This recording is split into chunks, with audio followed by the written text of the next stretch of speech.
ጤና ይስጥልኝ ቅዱሳን እንደምን ሰነበታችሁ? በጌታ በኢየሱስ ክርስቶስ ስም ሰላም እያልኳችሁ የዛሬውን የኖቬምበር ዲቮሽናል መልእክት ጀምራለሁ።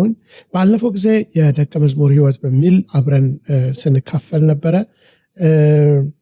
ዛሬ ደግሞ በዛው ሐሳብ ላይ ሳይሆን ትንሽ ለየት አድርገን የምናየው ይሆናል ማለት ነው እና የደቀ መዝሙር ፕሪቪሌጅ ወይም ደግሞ የተካነው ነገር ደቀ መዝሙር የተሰጠው ነገር በሚል ሐሳብ እንመለከታለን። መብቶቹን ነው ዛሬ መብቶቹ ላይ እናተኩራለን ማለት ነው። ርዕስት ከሰጠነው የዛሬው መልእክት ዳግመኛ ወደ መግዛት መመለስ፣ የመንግስትን ስልጣን እንደገና ማግኘት በሚል ሐሳብ ነው የምንመለከተው። የምናገረው የዚህን ሀገር መንግስት አይደለም፣ የላይኛውን መንግስት ነው። ክብር ለኢየሱስ ይሁን። በመጀመሪያ ልናውቀው የሚገባው እግዚአብሔር የመጀመሪያው ሐሳቡ ንድፈ ሐሳቡ ሰውን በበላይነት ዶሚነንት በመሆን ወይም ደግሞ በመግዛት እንዲመላለስ እንደፈጠረው ዘፍጥረት 1:26 እስከ 27 እግዚአብሔር ማለት ሰውን በመልካችን እግዚአብሔር በመልክ አይደለም ያለው፣ በመልካችን እንደ ምሳሌያችን እንፍጠር።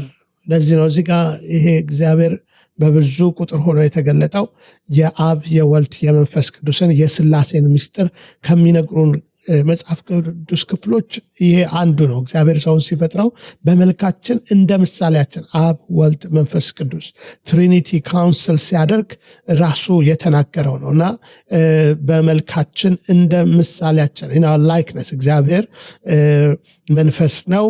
የፈጠረውም ሰው ደግሞ በመጀመሪያ መንፈስ ነው እና ያንን ደግሞ እግዚአብሔር ከምድር አፈር ካበጀው በኋላ የሕይወትን እስትንፋስ እፍ አለበት፣ ወይም ሰው ሕያው ነፍስ ያለው ሆነ ማለት ነው። እንግዲህ ነፍስ በስጋና ነፍስ በመንፈስ ግንኙነት ውስጥ የተፈጠረች ስሜታችን፣ ሐሳባችንን፣ ፍቃዳችንን የያዘች ነገር ነች እና እግዚአብሔር ሰውን በመልኩ በመልካችን የሚለው ኢሜጅ ኦፍ ጋድ የሚለው እሱም ደግሞ ክርስቶስ የእግዚአብሔር ኢሜጅ ነበር።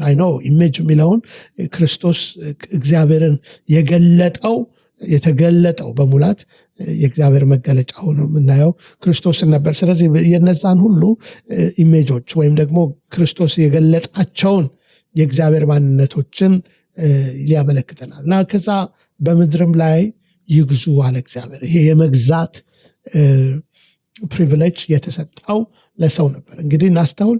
ሰውን የፈጠረው እግዚአብሔር እንዲገዛ ሳይሆን እንዲገዛ ነው። ግን የሰውን ልጅ እንዲገዛ አይደለም። ሰው በሰው ላይ ገዢ እንዲሆን አይደለም የተፈጠረው። እዚህ ጋር ይህንን ልናስተውል ይገባል።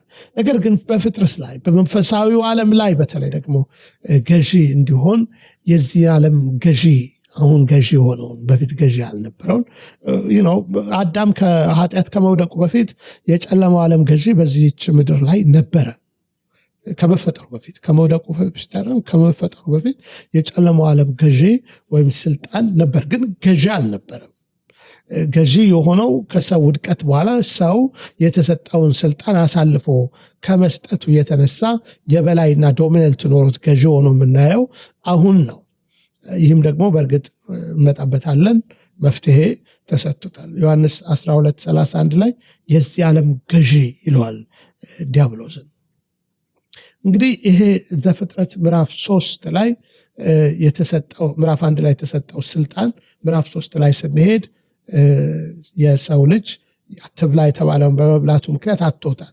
እዛው ክፍል ላይ ግን ሰው የተሰጠውን ስልጣን ለዲያብሎስ በዲያብሎስ ከመቀባቱ በኋላ እግዚአብሔር በገነት መካከል ድምፁን ያሰማ፣ ወዴት ነህ አዳም የሚለው ድምፅ በመጣበት ጊዜ ከዛ በኋላ ከእግዚአብሔር ጋር ባደረገው ንግግር ስንመለከተው እግዚአብሔር የዲያብሎስን አናት ከሴቲቱ የሚወለደው ዘር እንደሚቀጠቅጥ ተናግሮት ነበር።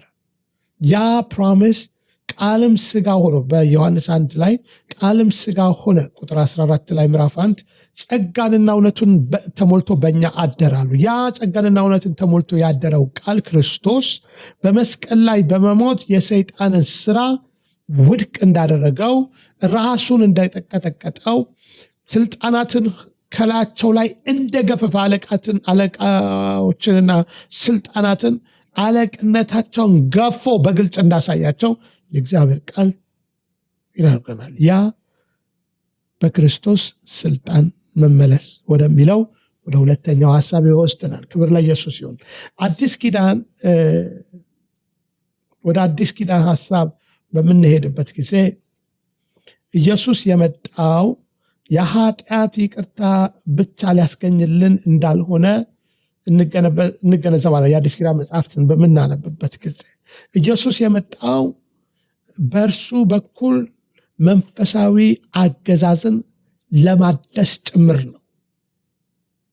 መንፈሳዊ አገዛዝን እንደገና ኦርደር ሊሰጠው፣ ሰው በክርስቶስ በማመን ከዲያብሎስ ተገዥነት ነፃ በመሆን በዲያብሎስ መንግስት ላይ ገዢ እንዲሆን ሉቃስ 10:19 ላይ ጌታ ደቀ መዛሙርት ለሆኑት ሲናገር ለሱ ተከታዮች ወደፊትም ቢሆን በዛም ጊዜ ለነበሩት ጨምሮ እነሆ እባብና ጊንጡን ትረግጡ ዘንድ በጠላት ኃይል ሁሉ ላይ ስልጣንን ሰጥቻችኋለሁ፣ የሚጎዳችሁም ምንም የለም አለ።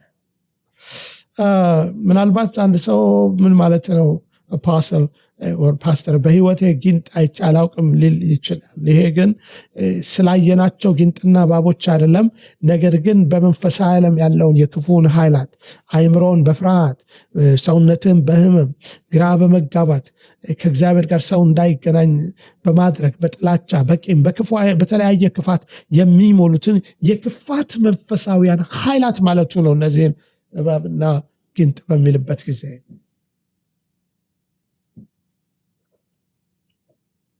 የክርስቶስ ስልጣን የጠላትን ተጽዕኖ ለማቆም ኃይልን ይሰጠናል። በህይወታችንም ሆነ በሌሎች ህይወት ላይ ፈቃደኛ ከሆኑ ከሰይጣን ተጽዕኖ ነፃ እንዲወጡ ለማድረግ የሚያስችል ጉልበት ተሰጥቶናል ማለት በእነሱ ላይ ሳይሆን በክፉ ኃይል ሁሉ ላይ፣ በሰዎች ላይ አይደለም። ስለዚህ በስልጣን ስንመላለስ በዚህ ስልጣን ከፍርሃት ነፃ ሆነን መኖር እንችላለን። ምክንያቱም ዮሐንስ 4:4 ላይ በዓለም ካለው ይልቅ በእናንተ ያለው ይበልጣል አለ። በእናንተ ውስጥ ያለው he that is in you Christ በዓለም ካለው ከዲያብሎስ ይበልጣል። ለዚህ ነው ክርስቶስ ዲያብሎስን አሸንፎ ድልን አገዳጅቶ አሁን በሰይጣን እንዳትፈሩ የሚያደርግ፣ መፍራት ብቻ አይደለም እንዲፈራችሁ የሚያደርግ ስልጣን በላያችሁ ላይ ደረበላችሁ ማለት ነው። አይደስ የሚል የምስራች ነው። ክብር ለኢየሱስ ይሁን። ስለዚህ በክርስቶስ ያለን አቋም ሶስተኛው ሐሳቤ ኤፌሶን 6 ላይ ምን ይላል? በአንድነት አስነሳን ይላል። ክርስቶስ ሲሞት ከእርሱ ጋር እንግዲህ እኛ አብረን እንደተሰቀለ ይነግረናል። ቁጠሩ አለ መጽሐፍ ቅዱስ ከክርስቶስ ጋር እንደተሰቀላችሁ። እግዚአብሔር በክርስቶስ እኛውን ሁሉ አድርጎን ቅጣታችንን ሁሉ የተቀበለን ኃጢአተኞች ሆነን፣ ስለዚህ ከእርሱ ጋር ደግሞ ከሞትን በአንድነት አስነሳን ይላል ኤፌሶን 6 ላይ። በክርስቶስ ኢየሱስም በሰማያዊ ስፍራ አስቀመጠን። በምድር እየተመላለስን እያለን በመንፈሳዊ ዓለም ቦታችን በሰማያዊ ስፍራ እንደተቀመጥን ነው። ስለዚህ ከሽንፈት ቦታ አይደለም የምንዋጋው ዲያብሎስን፣ ከድል ቦታችን ላይ ቆመን ነው በጠላት ላይ ስልጣናችንን የምንለማመደው። ስለዚህ ወንድሜ፣ እህቴ፣ አባቴ፣ እናቴ ጥቃት ላይ አይደላችሁም። ከጥቃቱ በላይ እዚህ ለዲያብሎስ የተቀመጥኩበትን አትርሳ በሉት። በዙፋን ላይ እንጂ በቆሻሻ ውስጥ አይደለም። ለችግሮቻችን ሁሉ ምላሽ የምንሰጠው በዚህ ላይ ቆመን ነው።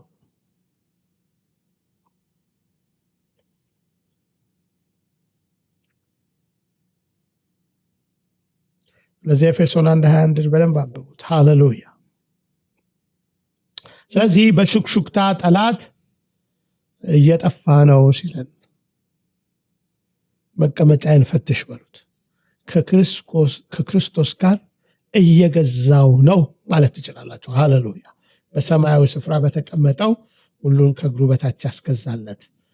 ስለዚህ ይሄ ወደ እንትን ውስጥ ያመጣናል እና ወዳድር ካልን ብሉይ ኪዳንና አዲስ ኪዳን ምን አይነት በተሻለ ኪዳን ውስጥ እንዳለን የሚያስረግጥልን ሐሳብ ነው። ብዙ ሰዎች ወደ ኢዮብ ነው የሚሄዱት። ኢዮብ ዲያብሎስ መጥቶ በፈለገ ጊዜ ቤተሰቡን፣ ልጆቹን ገደለ፣ ንብረቱን አጠፋበት፣ ጤናውን አጠፋው፣ በቃ ዲስትሮይ አድርጎት የመጨረሻ ደረጃ ላይ አድርሶታል። ቃሉን ስናነበው ኢዮብ በጣም ጥሩ ሰው ነበረ። በምስራቅ ካሉ ሰዎች ጻድቅ ሰው ነበር፣ እግዚአብሔርን የሚፈራ ሰው ነበር ይለናል መጽሐፍ ቅዱስ።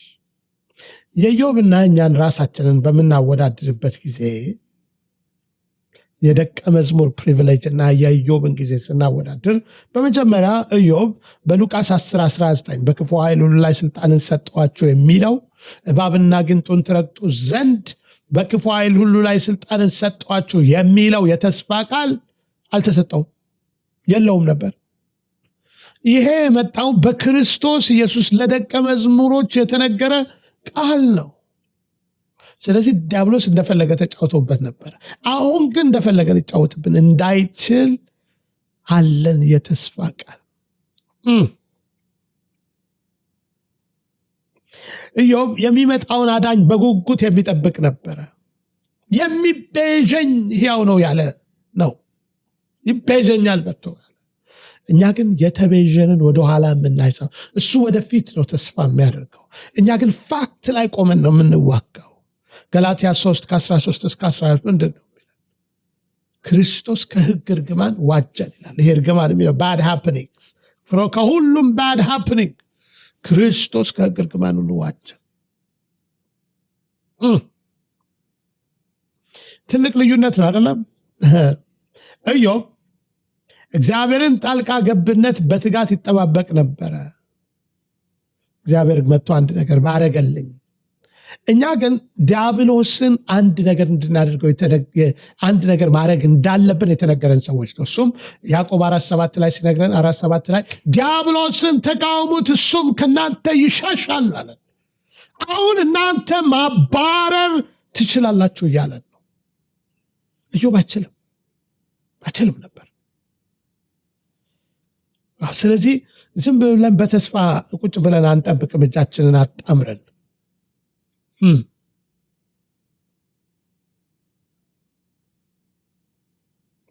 እግዚአብሔር ኢዮብን ጠበቀው። በመጨረሻም እግዚአብሔር ጣልቃ ገብቶ ምርኮውን ሁሉ እንደመለሰለት እናነባለን። ለእኛ ግን በምስክርነታቸው ቃልና ይለናል ራእይ 12:11 በበጉ ደም ድል ነሱት ይለናል። በክርስቶስ ደም የወንድሞች ከሳሽ የሚሸነፈው፣ በእርሱ ላይ ድል የሚኖረን በክርስቶስ ደም በምስክርነታቸው ቃል። ምንድነው ምስክርነታቸው? በስራዬ አይደለም የጸደቅኩት፣ በስራው ነው ያጸደቀኝ።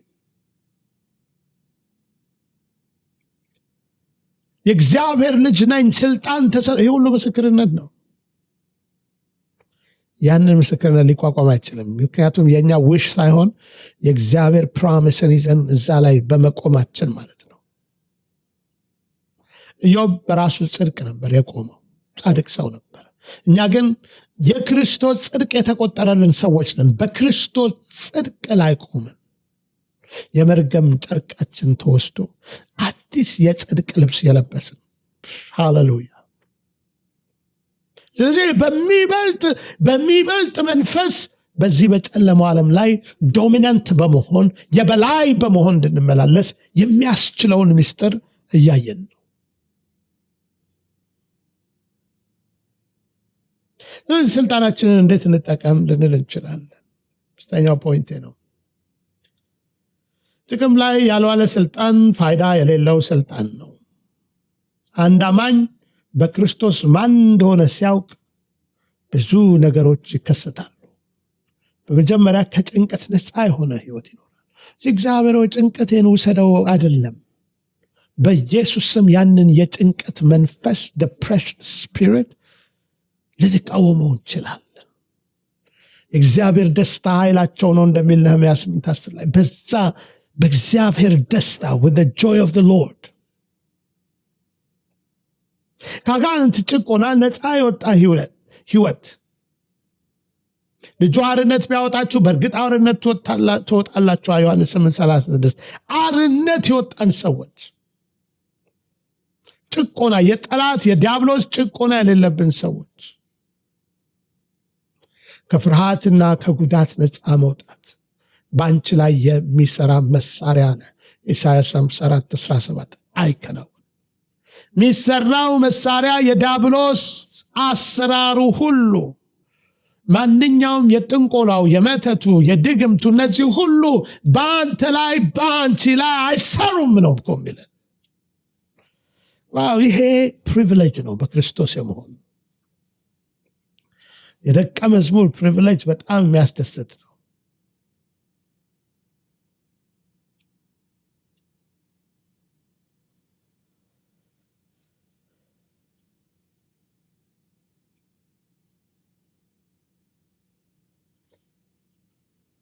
ሰባኪ ሲናገር አንዳንድ ሰዎች ተራራውን እንዲያንቀሳቀስ አምላክን ይጠይቃሉ። ነገር ግን አምላክ እንዲናገሩት ተራራውን ይጠብቃቸዋል። ማርቆስ 11:23 ማለት ነው። ማንም ይህንን ተራራ ተነቅለ ወደ ባህር ተወርወር ቢል የሰውየው ድርሻን ይነግረናል ማለት ይሄ በክርስቶስ አዲስ የተሰጠን ፕሪቪሌጅ ስናቅ የምንለማመደው ልምምድ ነው። እንግዲህ ሚዛናዊ የሆነ ነገር እንበል ካለን መጨረሻው ሐሳቤ ስልጣን አለኝ ብሎ መመላለስ እብሪተኝነት አይደለም። ትክክለኛ ቦታችንን መያዝ እንጂ መታበየም አይደለም። በእግዚአብሔር ላይ የምንገዛ አይደለንም፣ ከእግዚአብሔር ጋር ነው የምንገዛው። እኛ አይደለንም የምንፈውሰው፣ ከእግዚአብሔር ጋር ነው የምንፈውሰው። በእናንተ የሚሰራው ክርስቶስ ነው። ይህን መዘጋት የለብንም። ከእሱ ጋር አብረን እነክሳለን ነው የሚለው፣ ብቻችንን እንነክሳለን አይደለም የሚለው። በንጉሥ ስር ያለን ነገሥታቶች ነን። በንጉሱ ስር ያለን በመጋቢው በረኞች አለቃ ስር ያለን እረኞች ነን። እዚህ ነው ሮሜ 5:17 ላይ ጸጋንና የጽድቅን ስጦታ ብዛት የሚቀበሉ በአንዱ በኢየሱስ ክርስቶስ በኩል በሕይወት ይነግሳሉ አለ። ስለዚህ ወደ ንግስና ሕይወት ውስጥ የሚያስገባን እውነት ላይ ቆመን ልንመላለስ የሚገቡ ቀኖች በፊታችን አሉልን ማለት ነው። በሕይወት እንነግሳለን። ስንሞት አይደለም፣ አሁን በዚህ ሕይወት የበላይ ሆነን። ስለዚህ ለማጠቃለል መልእክቴን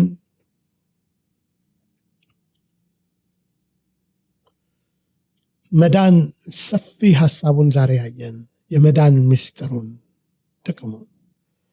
ብዙ አይነት የዲያብሎስ ጭንቀት ውስጥ ፍርሃት ውስጥ ያለን ሰዎች ብንሆን ስልጣናችንንም አልገባኝም ነበርም። ዛሬ ግን ዋው ይህን ሁሉ ማጣት አልፈልግም የምንል ሰዎች ክርስቶስን ወደ ህይወታችን ካልጋበዝ ነው ሁልጊዜ ላለውን ይህን ጸሎት በየቀኑ የምትጸልዩት አይደለም፣ ወይም በየሳምንቱ አንድ ጊዜ በእምነት የምትጸልዩት ጸሎት ነው። ክርስቶስ ወደ እናንተ ህይወት እንዲገባ የምታደርጉት ጌታ ኢየሱስ ና ወደ ህይወት ይግባ ጠይቁት። በዛት ኃጢአቴን ሁሉ ባፈሰስከው ደም እንድታጥብልኝ እጠይቅሃለሁ። ዛሬ እንደሰማሁት ደቀ መዝሙር እድሎች ፕሪቪሌጆችን ሁሉ መጠቀም እወዳለሁ። በጌታ በኢየሱስ ስም የተሰጠኝን አውቄ በዲያብሎስ መንግስትና በዚች ዓለም ስመላለስ እንደ ነገስታት እንድመላለስ በንግስና ስልጣኔ እንድመላለስ እንድትረዳኝ ለምንሃለሁ። ስላዳንከኝ፣ ልጅ ስላረከኝ፣ ስለሞትክልኝ ለእኔም ደግሞ ስትል ከሙታን ለማጽደቅ እኔን ከሙታን ስለተነሳ አመሰግንሃለሁ። በኢየሱስ ስም አሜን። እንጸልያለን። አባት ሆይ ስለዚህ ጊዜና ሰዓት በኢየሱስ ክርስቶስ ስም እጅግ አድርገን እናመሰግንሃለን። ስለ ቃልህ እናመሰግንሃለን ጌታ ሆይ፣ ስለተናገርከን በቃልህ እናመሰግንሃለን። በኢየሱስ ክርስቶስ ስም ይህንን ቃልህን የሰሙት እያንዳንዳቸው በጌታ በኢየሱስ ስም ከዚህ በኋላ በጠላት ሁሉ ላይ እነሆ ድል በማድረግ ይመላለሱ ዘንድ፣ በንግስና ይመላለሱ ዘንድ በኢየሱስ ስም እጸልያለሁ። የጨለማ ጉልበት፣ የሰይጣን ኃይል በጌታ በኢየሱስ ክርስቶስ ስም ሕይወታቸው ላይ የሚመጣ የክፉ አሰራር ሁሉ በኢየሱስ ስም የራቀ ይሁን። በጌታ በኢየሱስ ስም የተሰጣቸውን ስልጠና አውቀው የሚጠቀሙበትን ጸጋ፣ ነፃነትን በሕይወታቸው እንዲሆን ጸልያለሁ። በዚህ ሰዓት ታመው ያሉትን ሁሉ እንድትዳስስ፣ ሕመማቸው በሙሉ ከነሱ ላይ የተነሳ ይሆን ዘንድ ሁለንተናቸው ፍጹም ጤና እንዲሆን በኢየሱስ ስም ጸልያለሁ። እግዚአብሔር ሆይ እናመሰግንሃለን። ስለ ቃል መፈታት የሚያስፈልጋቸው ቢኖር በዚህ ሰዓት አንተ እንድትነካቸው ጸልያለሁ። ስለ ቃል ሁሉ እናመሰግናለን። ሳምንቱ በስልጣን የምንመላለስበት የድል ሳምንት ይሁንልን በኢየሱስ ስም አሜን። እግዚአብሔር ይባርካችሁ። መልካም ሳምንት እየተመኘውላችሁ፣ ምናልባት ዴሊቨረንስ ጸሎት ያስፈልገኛል ምትሉ ቢሆን ኮንታክት አድርጉኝ። ኢንቦክስ ላይ መልእክት መላክ ትችላላችሁ። ከዛ በኋላ እንዴት ላይቭ ሴሽን እንደምናደርግ ዲስከስ እናደርጋለን። ይህንን አገልግሎት በጸሎታችሁ በገንዘብ ለምትደግፉ ሁሉ ያመሰገንኳችሁ ይበልጡን ታደርጉ ዘንድ አበረታታችኋለሁኝ። ላይክ ሰብስክራይብ ካላረጋችሁም ላይክ ሰብስክራይብ በማድረግ የሚቀጥለው መልእክትን ደግሞ ሚስ እንዳታደርጉ አበረታታችኋለሁ። መልካም ቀን። ተባረኩ።